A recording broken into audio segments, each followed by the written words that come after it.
You see, balding or thinning individuals inherit a pattern of hair follicles sensitive to one of the byproducts of male hormone. It is this chemical, dihydrotestosterone, that will destroy the sensitive hair follicles.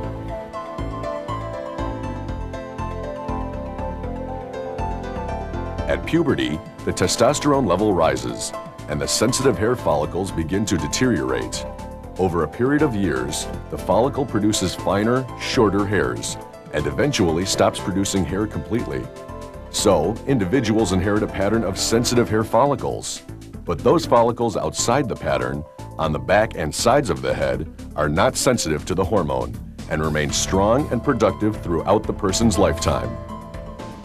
Hair replacement surgery simply relocates the immune or strong, healthy follicles from the back and sides of the head to the bald or thinning areas, so they may eventually give a person the appearance of a full head of hair.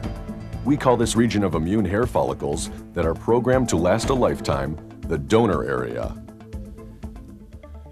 Hair transplantation is by far the most common procedure for donor relocation. It is a simple outpatient surgery performed with local anesthesia and minimal risk, and integration of multiple graft sizes and spaces to create a very natural appearing hairline, which is the most important part of every transplant. Grafts are set in very small slits, almost like a razor nick.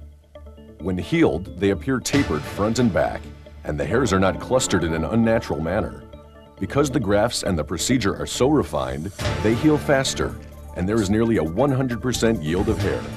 Single hair grafts are the final touch toward creating the artistry of giving you a hairline that rivals Mother Nature's work. This basically is implanting one hair at a time, providing you with the imperfect perfection of an overall natural look. In other words, to look natural, your hairline cannot be a straight line.